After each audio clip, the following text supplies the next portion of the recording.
Andrew Cuomo, governor of New York, is writing a book about leadership during the COVID-19 pandemic. Andrew Cuomo, whose policies are responsible for killing thousands of senior citizens, writing a book on how to lead during the coronavirus, which I will read just after I finish Harvey Weinstein's new book on relationships and Jeffrey Dahmer's book on nutrition. Does not make a whole lot of sense. American Crisis, Leadership Lessons from the COVID-19 Pandemic is hailed by its publisher as a remarkable portrait of leadership during crisis and a gritty story of gut-wrenching choices that point the way to a safer future for us all. Gut-wrenching choices like, hey, should we kill all of those elderly people or not kill them? And I disagreed with the choice that Cuomo made, but apparently that's just fine for the publishers. Cuomo was one of the headliners of the Democratic National Convention last night. Cuomo genuinely was one of the best that they've got. That does not bode very well for the Democrats in November. We will get into the best of the worst. I'm Michael Knowles. This is The Michael Knowles Show.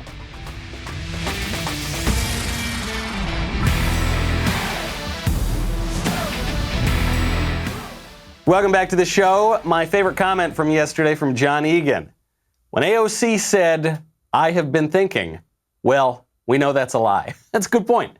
I don't know, right off the top, you know, politicians are supposed to be able to persuade you, but when AOC opens a statement with, "I have been thinking," we just know that anything that's going to follow is not true. I also want to thank our friends over at Coastal.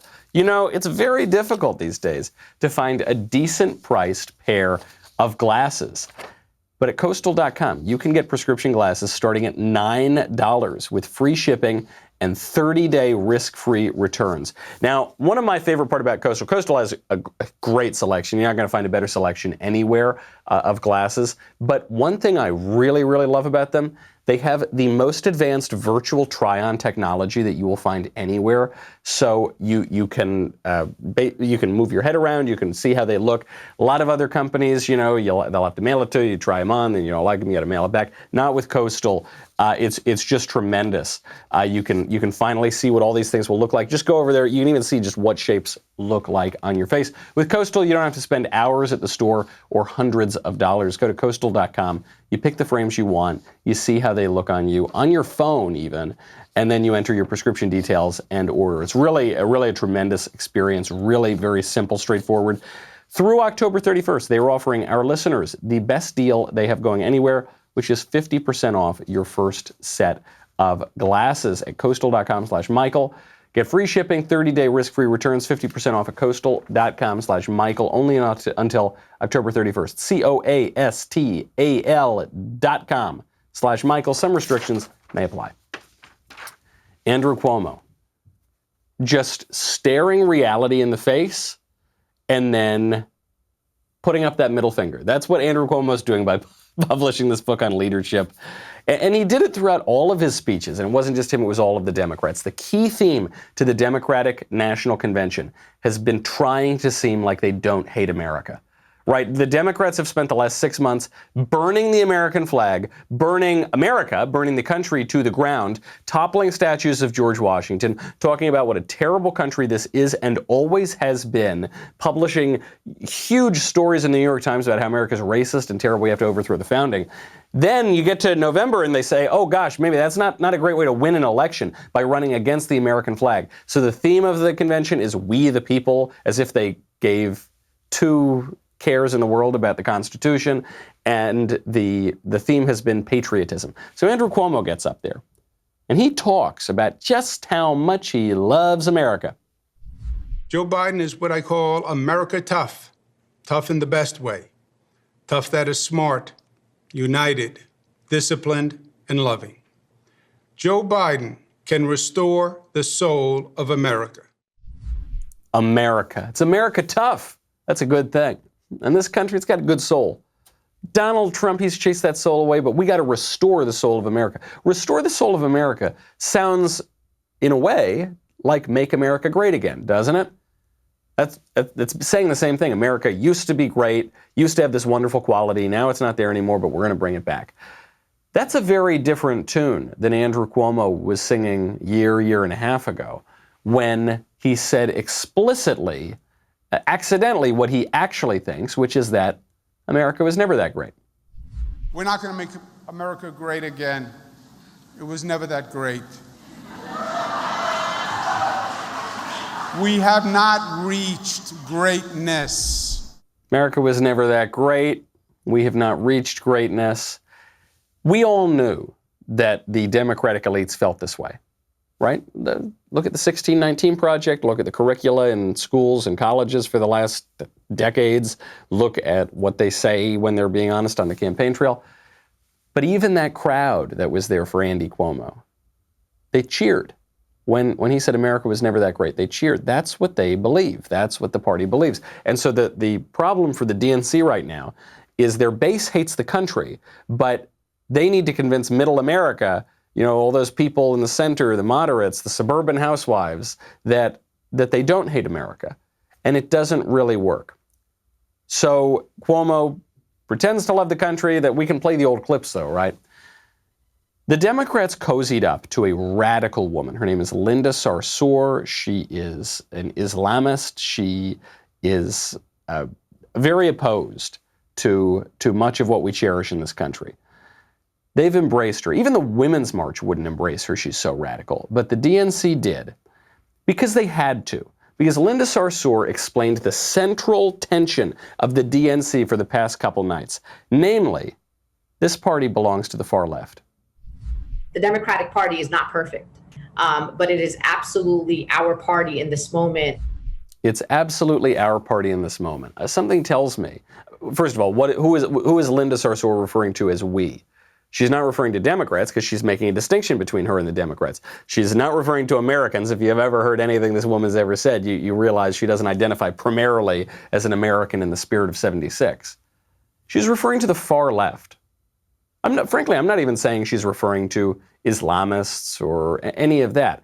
I think Linda Sarsour is essentially a far leftist. She once explained that she only put the hijab on because before she wore the hijab, she was just another white woman in New York, which gets into a whole other discussion about identity politics and how Arabs and Middle Easterners used to be considered white, but then tried to create this separate identity group, all presuming that there's such a thing as white privilege, which raises the question, if there's such a thing as white privilege, why would you try to distinguish yourself from the white category?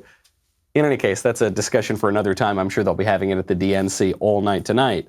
She's right. The party belongs to the far left. So does a lot of the country belong to the far left at this point, okay?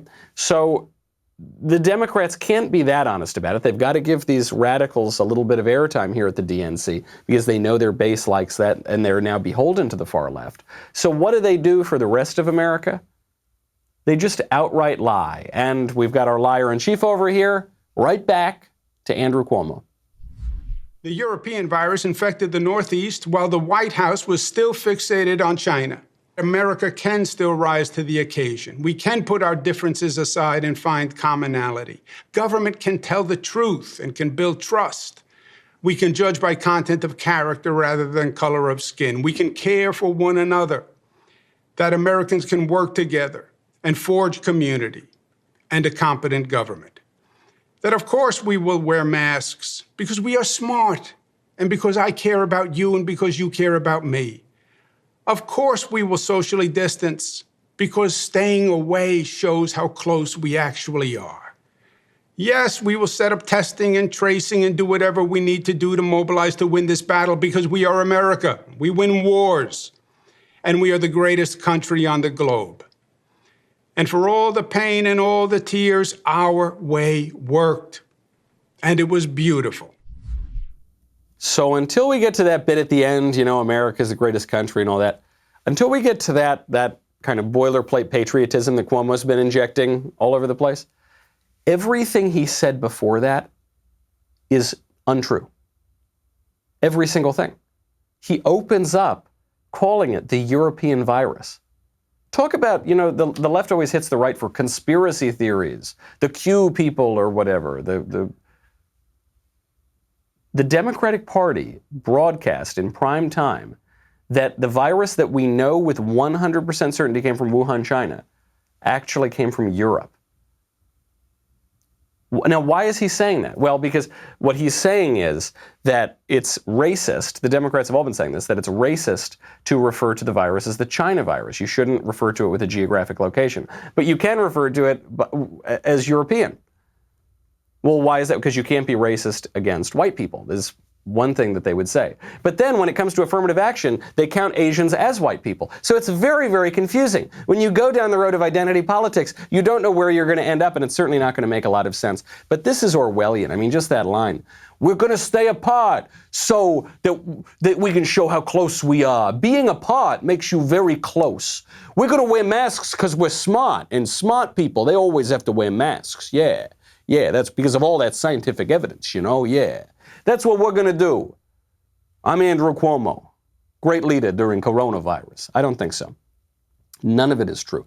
The worst part of it, sort of the saddest part of his whole oration, is that he said, we believe in the content of your character. They don't. They obviously don't. He's hearkening back to Martin Luther King, who says that, one day he hopes that his black children can play with white kids and they'll be judged not by the color of their skin, but by the content of their character. Right after he gets in this ridiculous jab about the China virus and the European virus.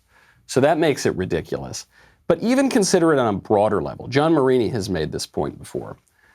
The phrase, judge on the content of one's character, doesn't have any meaning in a culture that doesn't have objective standards.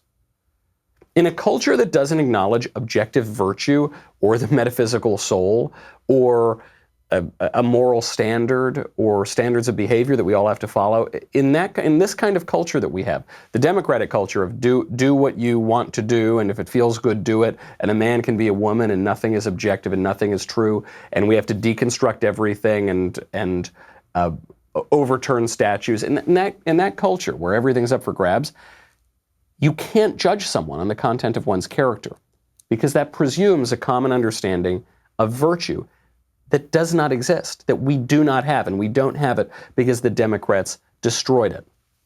They kept using the whole infomercial. That's how I'm referring to the DNC. It's just a very long infomercial. The whole infomercial was just one hack lesson in cheap political rhetoric. We'll get into one specific trick that they use that the minute you hear it, you're never going to be able to listen to this again. The minute you hear it, you can't unhear it. We'll get to that 1 second. First, though, got to thank our friends over at Ring. It can be very difficult to keep an eye on who is outside your house all day, whether you are home or not. Maybe you're in your bedroom, maybe you're at the office, maybe you're on a beach somewhere. Hard to keep an eye on your home. Ring gives you protection at every corner. Video doorbells let you answer the door and check in on your home anytime. Keep an eye on your doorstep. You speak to delivery people when you can't come to the door. With outdoor security cameras, you can check in on every part of your house. Never miss a moment. Smart lighting brightens up blind spots. Make sure you always come home to a brightly lit house. Full home security systems give you everything you need to protect your family, pets, and property.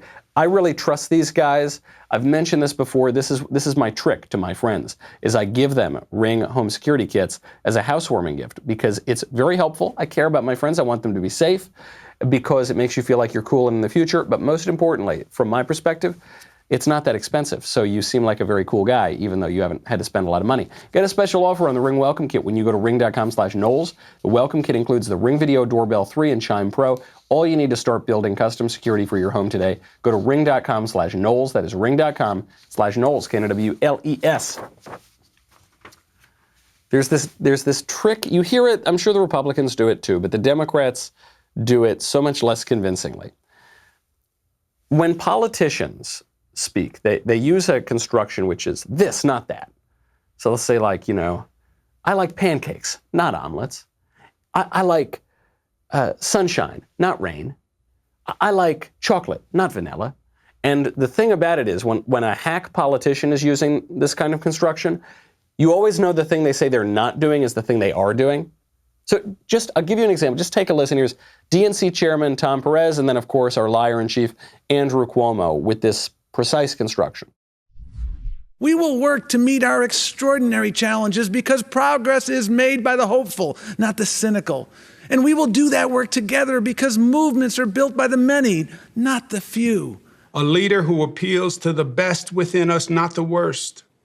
a leader who can unify, not divide, a leader who can bring us up, not tear us down. And of course, in all of these cases, the thing they're saying they're not doing and the things they say they are not are the things that they are and the things that they're doing. The future, the political movement belongs to the hopeful, not the cynical. It's like, has there ever been a more cynical person than Tom Perez? This is built by the many, not the few. The DNC is one of the most famously oligarchic organizations in America. We need a leader who will bring us together, not divide us. Name me a more divisive politician than Andrew Cuomo. He just said America was never that great. Come on, folks. We need someone who's going to lift us up, not bring us down. Andrew Cuomo has got thousands and thousands of senior citizens dead because of his stupid policies. So this is what they do. They're just lying to you. It's all a big lie. And I want to get into in a moment why they think they can lie to you. But just consider how far these lies go. The Democratic National Convention believed that it was a good idea to send a member, a representative, to the Native American Caucus, the Native American Working Group. Do you know which prominent Democrat they sent to the Native American Caucus? I know that you know. You know that I know that you know. Take a listen. Hello to the DNC Native American Caucus. It is such an honor to join you all today. Hiawatha herself, there she is, Pocahontas, Chief Spreading Bull. This woman who had to drop out of the presidential race, who was crippled going into the presidential race in a way that she never recovered from because she lied about being Native American to get better jobs, to advance in her career. She lied for decades, and then it turned out she's the whitest woman that's ever walked the earth. They sent her, as if none of that happened. You remember at the time she took a DNA test, she said, I might be 1,024th Native American. She published this. She sent this to the Boston Globe as though that exonerated her. That's how divorced from reality they are. That's how much they think they can hoodwink you. And they're doing it again. Doesn't matter. Now, part of the reason they sent Liz Warren, in the Democrats' defense, is who else are they going to get? Name me a prominent Native American Democratic politician at the national level. Can you name me one? No, of course not. And frankly, the whole Democratic left-wing argument on Native Americans is they're a separate country, it's their land, they shouldn't participate in colonial American politics. So they're setting themselves up from the beginning not to have any prominent Native American politicians. Also, when you divvy up the electorate and you make your entire base, your whole coalition, just about ever more narrow identity victim groups, well, then you have egg on your face when you don't have a representative for that victim group. I mean, the victim groups divide and divide and divide. There's no end to that. So eventually they're going to run out of people to represent them. They seem already to have done that. That's why they had to send Liz Warren. And then maybe the most egregious lie, the most patently absurd one, came from a little bit of a blast from the past. Bill Clinton, the first president that I remember, going back to some of our childhoods, came out to lecture President Trump. Bill Clinton, who just had photos released yesterday of him receiving a neck massage from one of Jeffrey Epstein's sex slaves. Bill Clinton has a bit of a colorful history when it comes to his personal behavior. Went out and lectured Donald Trump about how to comport himself in the Oval Office. At a time like this, the Oval Office should be a command center. Instead, it's a storm center. There's only chaos. Just one thing never changes: his determination to deny responsibility and shift the blame. The buck never stops there. And let me tell you something. If somebody knows about bucking in the Oval Office, it's me, okay? I know a thing or two. I never wanted to stop bucking in the Oval. All right, that's enough. That's enough of that. We all know that Bill Clinton got up to no good in the Oval Office. This was kind of the news story of the 1990s. When I think of coming into watching the news, for the first time following politics, Bill Clinton's personal behavior in the Oval Office would probably be at the top of the list. But he can do it, just like he did it in the 90s. Remember, he came on TV in the 90s, I did not have sexual relations with that woman. And then like 5 minutes later, he has to go back on TV, stare at the same TV camera, he goes, all right, I might have had some sexual relations with that woman. Sorry, whoops. Believe me now, though. Believe me, I feel your pain. That's what he always did. The Clintons, probably the most famous shameless liars in the country, and they defined the Democratic Party for decades. But is it still their party? I mean, they've kept the lying, they've kept the dishonesty, they've kept the shamelessness. But why did they put Bill Clinton up there? What were they thinking? Does Bill Clinton really define the Democratic Party anymore? Probably not. They may have wanted to have a voice of relative moderation. It's unbelievable when you think of Bill Clinton's personal behavior that he is a voice of moderation. But he is in today's Democratic Party, which has shifted so far to the left. It is certainly no longer the party of Bill Clinton. The DNC probably hasn't caught up with that, and they're trying to cobble together this coalition of people who all share a similar kind of ideology, but they're in such disparate groups. The Democratic strategy being division, they do have a hard time holding their coalition together. The Democrats feel they can lie because no one holds them to account. That's why. I'm not just talking party to party. Sure, the Republican Party is going to call them out. Shows such as this one are going to call out the lies and point out what they're saying that just isn't true. But more broadly in the culture, they're not going to get called out by Hollywood. Hollywood rewrites their stories for them. Speaking of Bill Clinton, you ever see the movie The American President by Aaron Sorkin? It takes the story of Bill Clinton, a degenerate adulterer who doesn't believe a damn thing, who blows in the wind and all he wants is vanity and power. Bill Clinton turns him into the most wonderful man, caring, unfairly targeted by the right, rewrites aspects of his bio. He doesn't cheat on anybody. He's a widower, all these kind of things to make him seem sympathetic. Obviously, the press are behind him, lower education, higher education, big tech, everybody. Big tech seemed like they were suppressing that photo of Bill Clinton yesterday until it got so ridiculous they had to let it come up on social media. They lie because there is no institution in this country that holds them to account with any success. The one chance we have is occasionally Republicans win elections. Very rarely that matters, so that they can do things in there, and sometimes a conservative commentator will get a word out before the censors come in. But that's it. And so they're going to lie to you, and they're going to gaslight you. I mentioned earlier that the phrase content of your character doesn't have any meaning in this culture. Part of that is because we don't have an objective standard of virtue. Part of that is we don't have an objective standard of communication. We're not speaking the same language. When you communicate with somebody, that presumes that there is objective truth outside of the two of you, and that you are using words and letters and symbols to refer to that objective truth. So even though you might have different perspectives, you're still at least talking about the same thing, so you can have a conversation. The Democrats aren't doing that. At a philosophical level, they don't believe in that. They don't believe in objective truth. They believe in your truth and my truth. They believe in forcing your vision of America through tyranny of the will. They believe in intersectionality, where the only reality is my lived experience and my oppression. That's why you always hear them say, you can't talk about that. That's my experience. You can't erase my lived experience. You can't describe the black experience in America if you're white. Now, for some reason, we, the Democrats, can explain everyone's experience. But in that framework, there's no conversation to be had. There's no good faith debate to be had.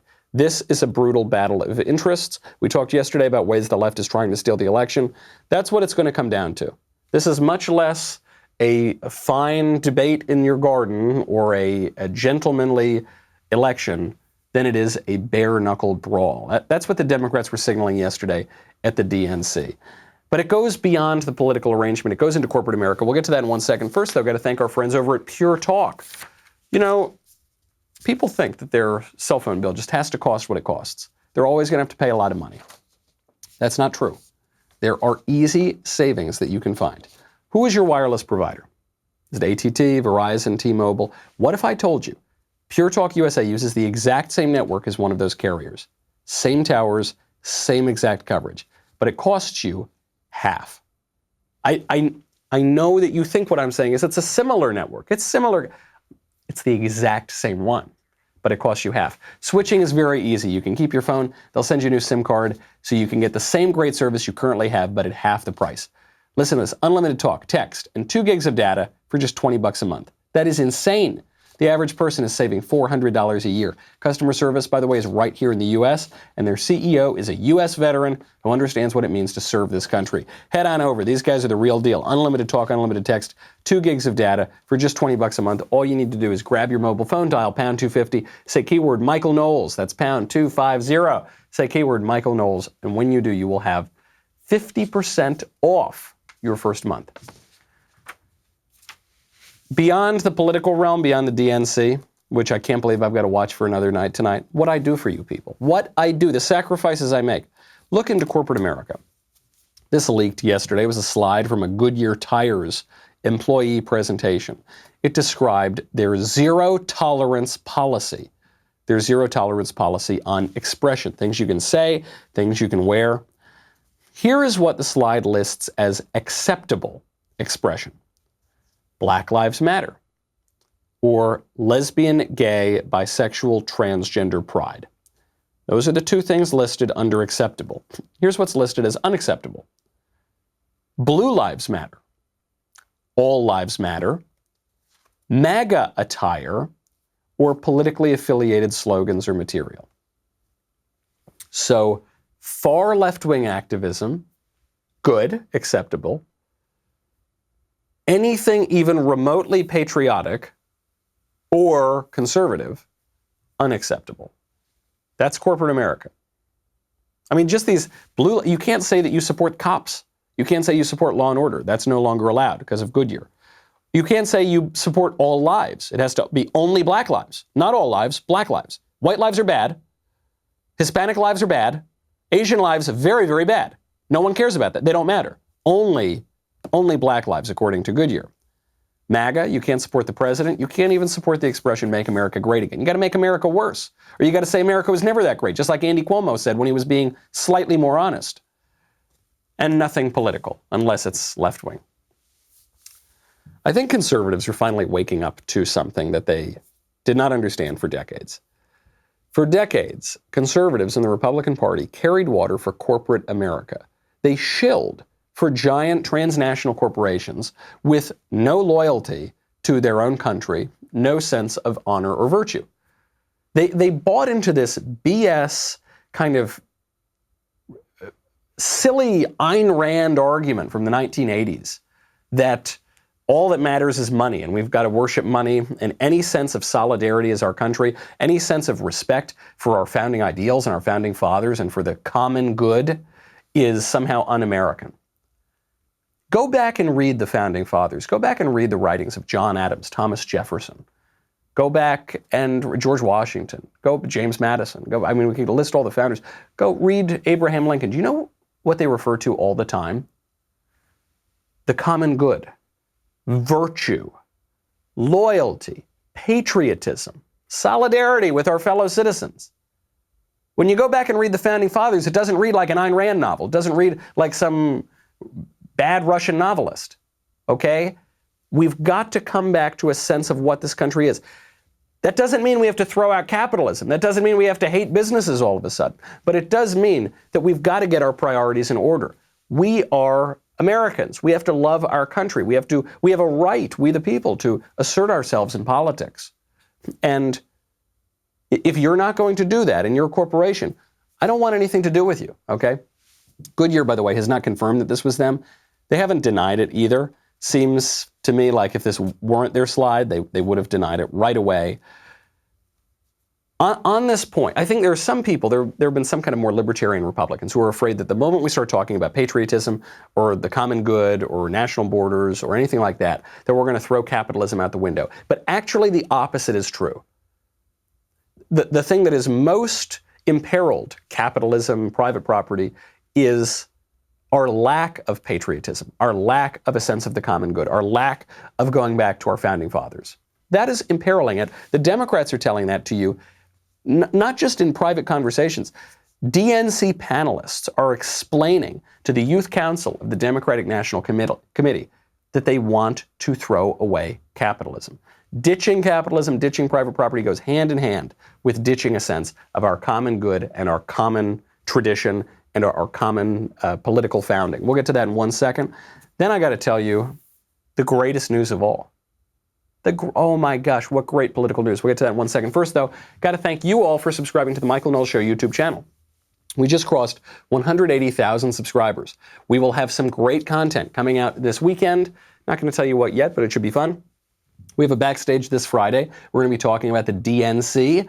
Obviously, that's all we're going to be talking about this week. They're giving us a whole lot to work with here. Also, you got to get All Access. All Access members get to join All Access Live. Tomorrow night, August 20th, we'll be doing a very special live stream watch party covering the Democratic National Convention's biggest speakers. Daily Wire's own Matt Walsh will be hosting it. The stream starts at 8:45 Eastern, 5:45 Pacific. Do not miss this great opportunity. Head on over dailywire.com/Knowles. You get 20% off All Access with not just one, but two Leftist Tears tumblers with coupon code ACCESS. dailywire.com/Knowles. Coupon code ACCESS. Get 20% off your membership. We'll be right back with a lot more.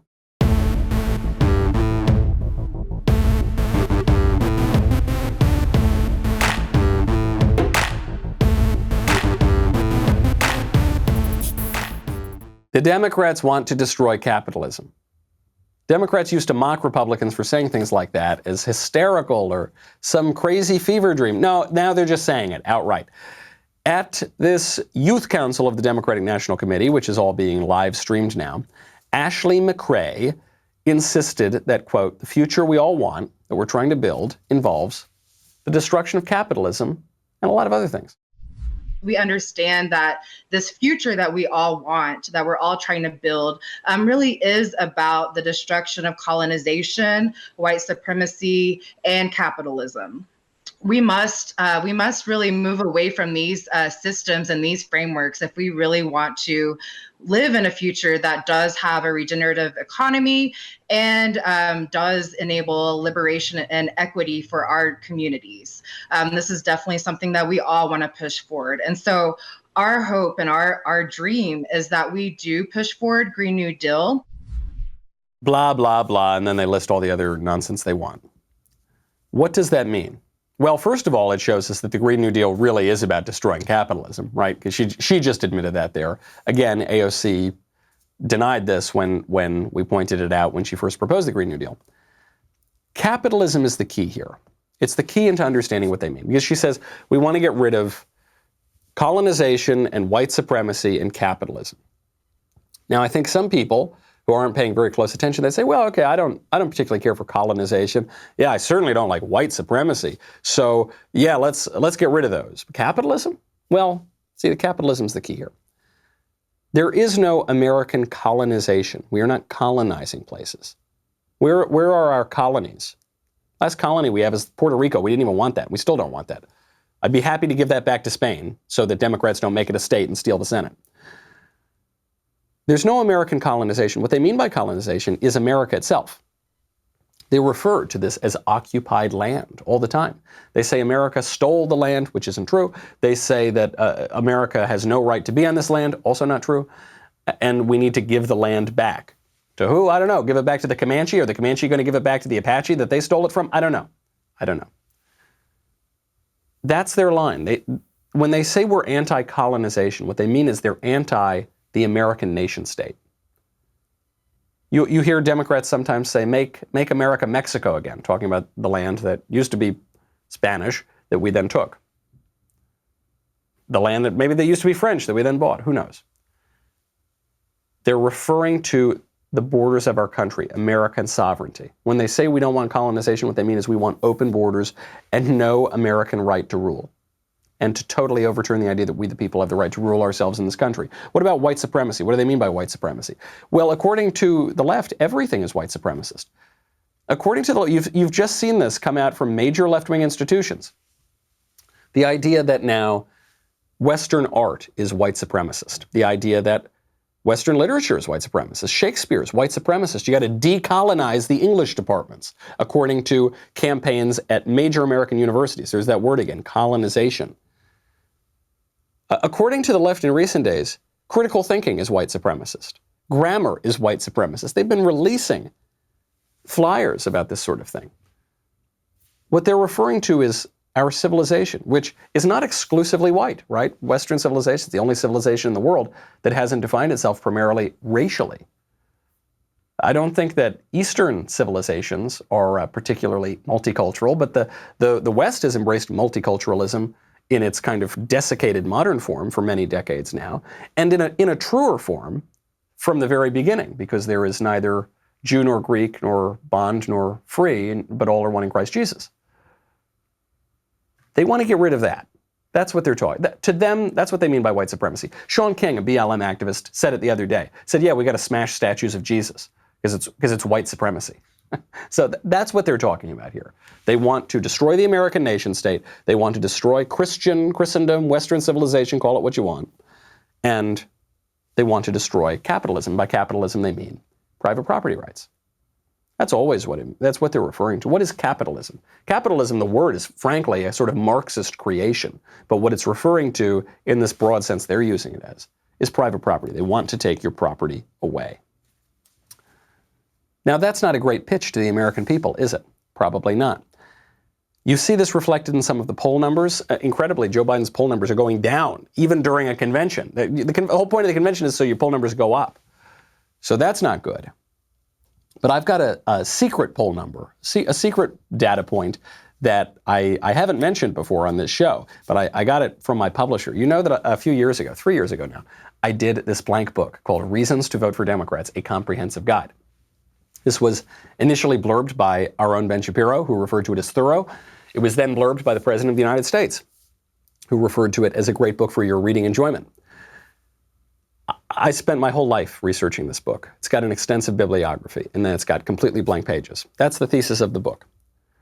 I sold a lot of copies when this thing came out. A lot of copies. And then, it kind of tapers off. I still sell a lot of copies of that book because the Democrats keep doing crazy things. So I usually sell about 100, 200 copies a week. Do you know how many copies of this book sold last week? Over 3,100 copies, which is a high number even for a brand new book that's selling well. 2 weeks before that, over 2,200, over 2,300. The book is selling. We're not really promoting this thing. We're not running ads really or anything like that. Do you know who's selling this book for me? Andrew Cuomo and AOC and Elizabeth Warren and Tom Perez and the Democratic National Convention. That's what's selling this book. And the Joe Biden campaign. That's what's selling this book. Because you can order the book secretly, right? You just order it on Amazon, it comes, maybe you give it to a friend or something like that. I'm very skeptical of the polls going into this election because if you got a phone call right now from some stranger and said, hey, are you a white supremacist, bigot, Nazi who's voting for orange Hitler and mango Mussolini?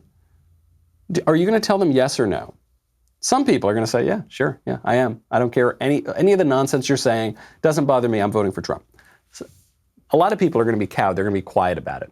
If at Goodyear you are at risk of losing your job if you wear anything even vaguely supportive of the president or say anything even vaguely supportive of the president, you're probably going to keep your mouth shut, right? But what about the only poll that counts in November?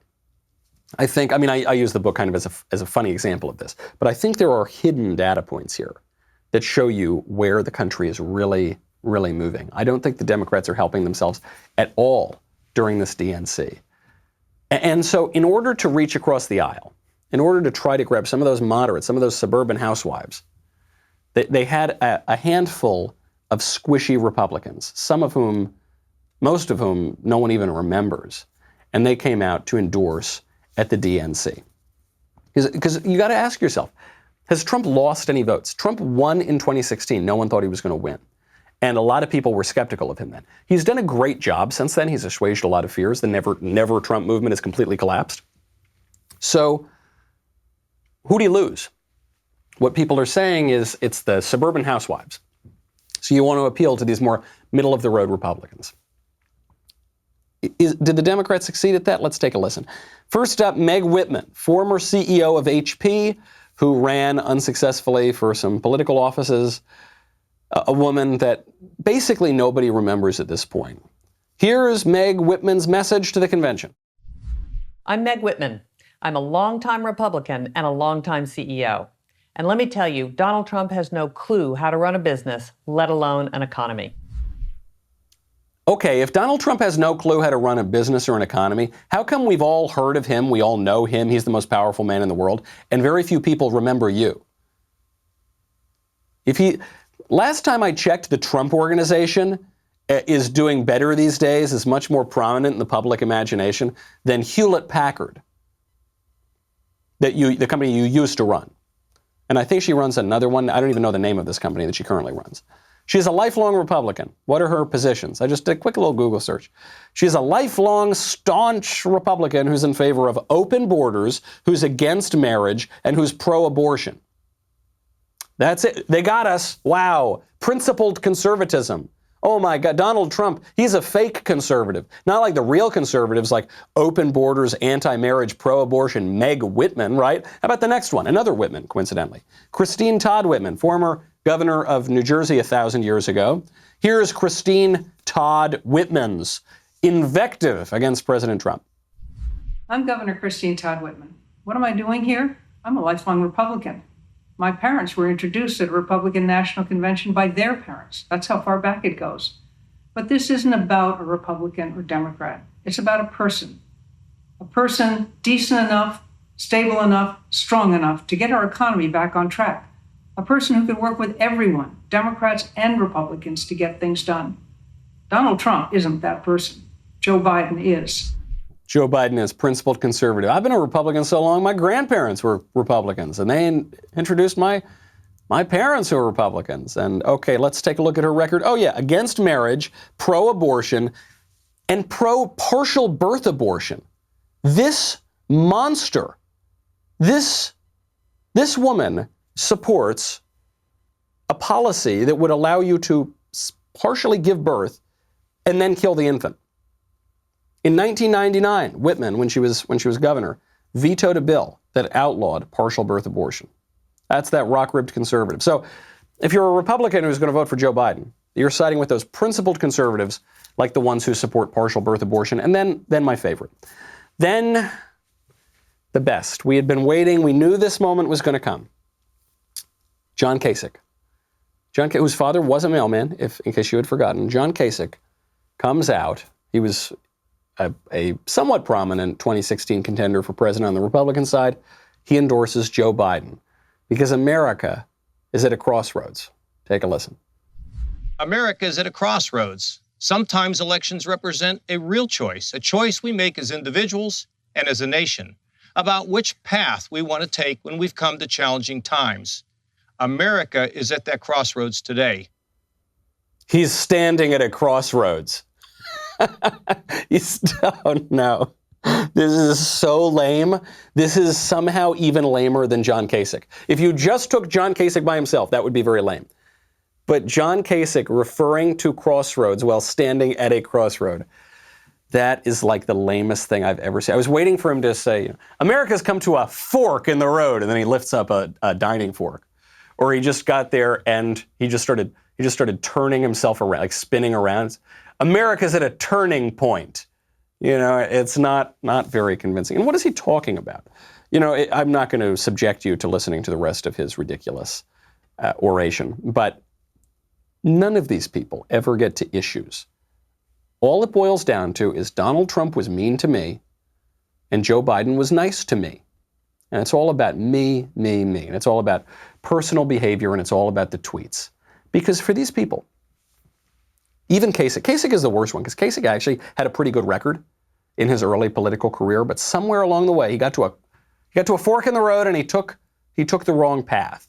You know what happens at crossroads, by the way? I don't know if any of you are blues music aficionados. Bad things happen at crossroads.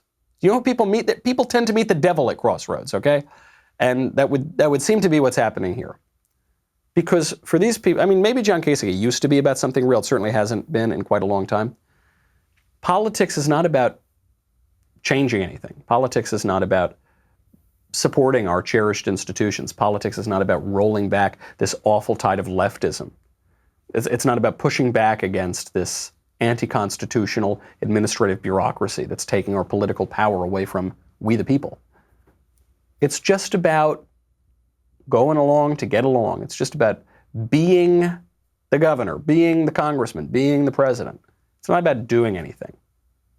There are some people who have the audacity to refer to themselves as principled conservatives who are siding with these hacks because they say Trump's not a real conservative. Trump is the most conservative politician of my lifetime. Not in any traditional, not in any, past 30, 40 years sense. Not in his comportment even, in many ways. But in what he's doing, in his political vision. Much more conservative than any of these hacks. Very sad to see Kasich go like this. I don't think they're going to convince anybody, though. I don't think they're going to get anybody to actually go over because Todd Whitman told them to. So all they've got now are these lies. They drag these people in front and say, I'm a lifelong rock-ribbed Republican. Not true. They'll have Andrew Cuomo come out there and say, we love America. We support America. We did a great job during the COVID crisis. They're going to push these lies on you, just like they've been pushing a lot of lies, especially for the last 5 months. The only question of this election is going to be, do we let them get away with it? I don't think this election is going to be about persuading people or convincing anybody, which is what elections should be about. I think this is going to be a bare-knuckle brawl over tactics. One, can they hoodwink you because they own the mainstream media, because they own the apparatuses and the institutions? And then are they going to be able to steal it at the mailbox, which is the big political operation that's currently underway? Are you going to let them do it or not? I hope that the RNC goes out, does a live convention, or at least a partially live convention. It might be too late for that, but they should. This infomercial DNC thing is such trash. It's so pathetic that if we went out there, showed a little life, I think that could rev up the base. But then on the operational front, you got to make sure that you don't let what Drew Clavin would call the empire of lies. You don't let this desiccated, dishonest edifice that gaslights you at every turn get power again. Because if they're shameless now, when they're sort of out of power, imagine what it'll be if they take power back again in November. That's our show. I'm Michael Knowles. This is The Michael Knowles Show. See you tomorrow.